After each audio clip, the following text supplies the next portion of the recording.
Hi guys, I'm Takira. Welcome back to my channel. In this video, I'm going to be showing you guys how I like to use the Denman brush to style my wash and goes. I actually went and repurchased the Denman brush for the third time because of Kimberly Sherrill's video where she used it for a wash and go. Her results were so bomb. And the technique that I used that I found was best for me, I learned it from Kelsey from the Glam Twins. I wish I would have seen that video the first two times I purchased the Denman brush because I returned it both of those times. But I finally got it down thanks to Kelsey. She's awesome.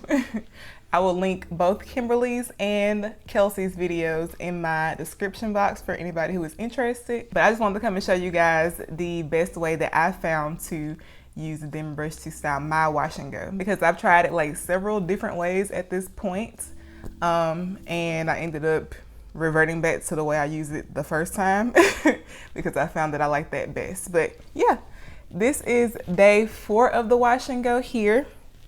There's definitely frizz because my hair has been through rain, humidity, and sweat from the gym. So yeah, it still looks pretty good though, in my opinion, for day 4. I did use one of my favorite wash and go combos for this wash and go, so I will leave that down in the description box as well for anybody who is interested. But other than that, if you guys are interested in seeing how I like to use the Denman brush for my wash and goes, then just keep watching.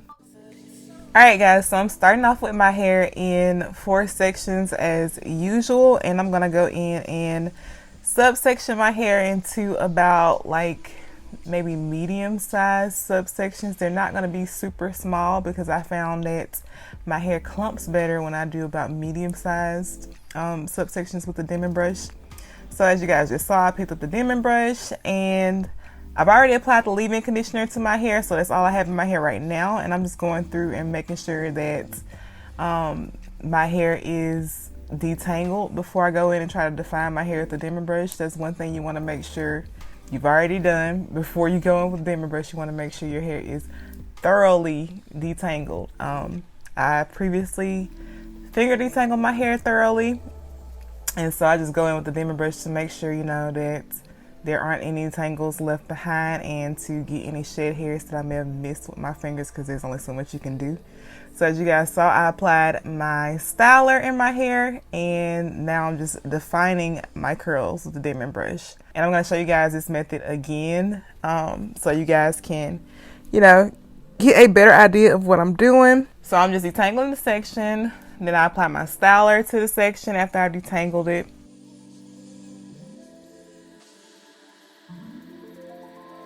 And then I'm going to go in with my Denman brush and go through and detangle one more time just to make sure it's smooth. Flip the ends of my hair over the brush and then bring the brush down the strand. And as you guys can see, once I've defined the curl with the Denman brush, I just kind of take the strand and shake it a bit. I don't know what this method is called, but I just give it a little shake and help the curl just bounce back up. But for the most part, my curls just kind of form back up on their own. And I just leave the curl there until my hair is completely dry, and then I'll go in and separate my hair, as you guys will see later. But the process is pretty simple. As you can see, it's pretty self-explanatory. And like I said in the intro, I've tried this Denman brush wash and go method a few different ways, and this is the best way I've found. Kelsey is the GOAT because she's actually the one who said that to use the Denman brush to detangle, you use it like vertically in your hair. So as you guys can see, when I first go in with the brush, I'm using it vertically, and it's just to, you know, make sure there's no tangles in my hair. And I found that I've gotten like less snagging with the Denman brush in that way. So if I go in like that, I am detangling my hair versus like going in with the brush horizontally. That is actually smoothing the hair. So vertically with the brush is detangling, horizontally is smoothing. So Kelsey said that stuff in her video, and I was like, bruh, why did I not notice? But I also found that I preferred when I defined my ends only with the Denman brush, because the higher up I started defining my hair with the Denman brush, the more shrinkage I would have.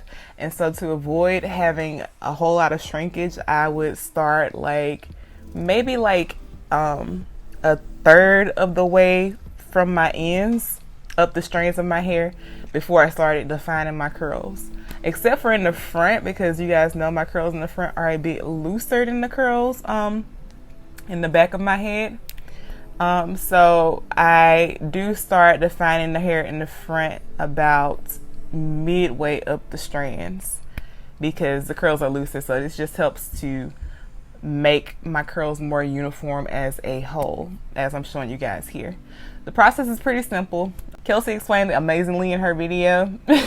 I hope I'm making sense trying to explain it to y'all, but I'm pretty much doing the same thing that Kelsey did in her video. Like I said, I will have both her video and Kimberly's video linked in my description box for you, those of you who are interested, and also I will have the products that I'm using linked in the description box as well, as I said earlier.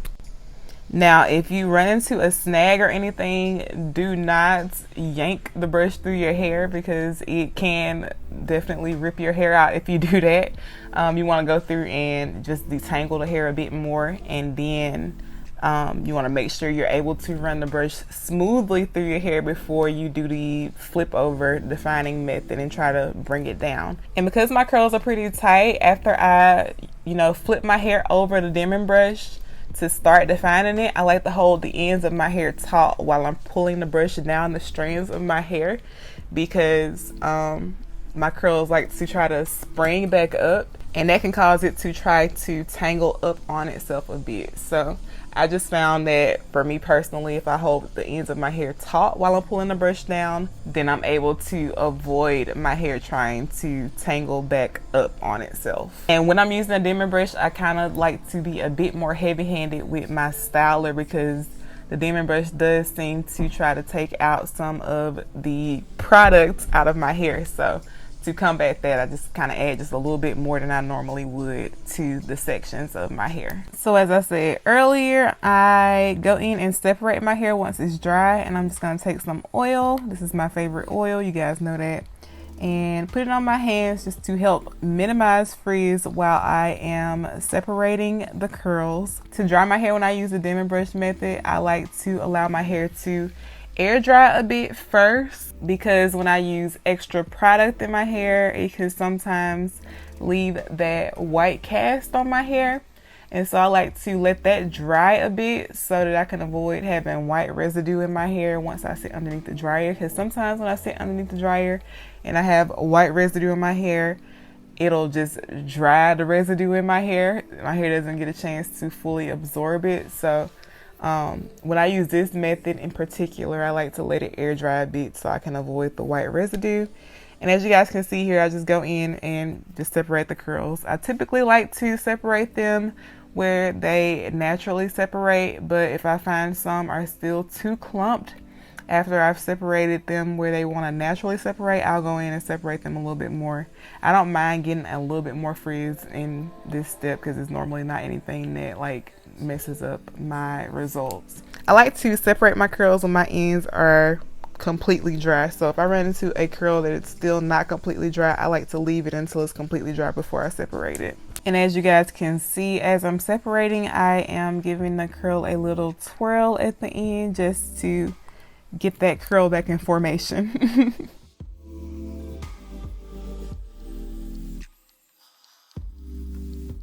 So here what my curls are looking like after I'm done separating this side. I had to wait to separate the other side because it was still pretty damp. But once my hair was completely dry, I went ahead and stretched it with heat, and here are the results.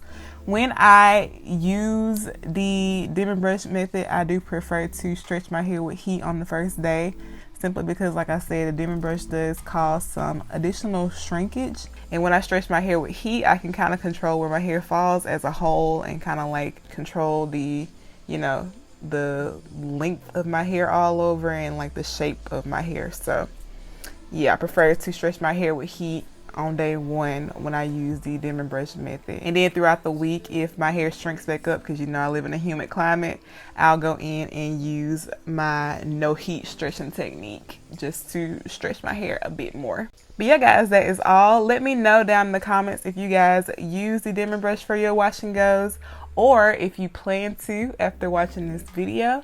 Thank you guys for watching. Don't forget to give this video a thumbs up, and subscribe to my channel. And if you have any questions, be sure to put those down in the comment section below as well. And I will see you guys in my next one.